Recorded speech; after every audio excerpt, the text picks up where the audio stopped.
Bonsoir, le flash de ce mardi. Cette semaine, l'Assemblée nationale siège pendant 4 jours. Jusqu'au vendredi, les députés vont discuter sur un seul sujet, l'examen du rapport final de la Commission Vérité, Réconciliation et Unité nationale. Ce matin, deux anciens commissaires, Michael Green et Marie-Thérèse Purvis, ont présenté un petit aperçu de leur travail et du rapport final devant l'Assemblée nationale. Dans son exposé, l'ancien commissaire Michael Green a rappelé la raison pour laquelle la commission a été créée. Un des sujets qui est souvent revenu pendant le débat, c'est ce que le rapport a appelé un organisme successeur. Le rapport suggère la création d'un tel organisme qui va prendre la relève en vue de terminer les nombreuses tâches restantes. Ceci inclut la question de réparation. Il y a également beaucoup de tâches administratives à poursuivre, dont la transcription et la traduction parmi autres. La Cour constitutionnelle a déclaré vouloir examiner si la plainte déposée contre la République et les forces de défense et la police par Mukesh Valabji a dû mérite d'être entendue.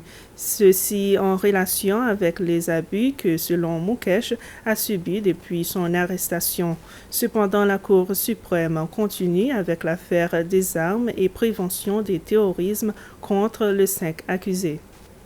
C'est cet après-midi que le procès de détention illégale des armes et des préventions contre le terrorisme contre Mukesh Valabji, Laura Valabji, Leslie Benoîton, Léopold Payette et Frank Marie a repris. Hier après-midi, le premier accusé, Mukesh Valabji, s'était pas présenté devant le juge en chef après que son épouse Laura a informé la Cour qu'un ordre du juge en chef n'avait pas été suivi. Cet ordre permettait au couple d'avoir au moins 1 heure par jour pour se préparer pour leur intervention. Et cependant ce matin, dans une des dernières affaires portées par Mukesh Valabji devant la Cour constitutionnelle, il y a la plainte contre la République, les forces de défense et la police. Dans cette pétition, l'avocat, maître Samantha Aglaé, représentant Mukesh Valabji, décrit en détail les mauvais traitements selon elle qui sont infligés à son client depuis son arrestation il y a environ 2 ans. Elle a comparé cette situation à de la torture lorsque les droits civils, humains et politiques sont violés. La dernière fois que cette situation avait été mentionnée en cours, le représentant du bureau du procureur général, Mohamed Seli, avait fait une objection préliminaire disant que cette affaire avait dépassé le délai de 3 mois accordé pour informer les juges.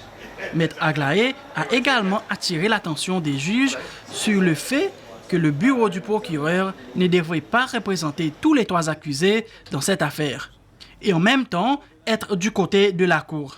À propos du délai de 3 mois dépassé, les 3 juges chargés de l'affaire ont décidé de se pencher d'abord sur le mérite de la plainte avant de prendre une décision.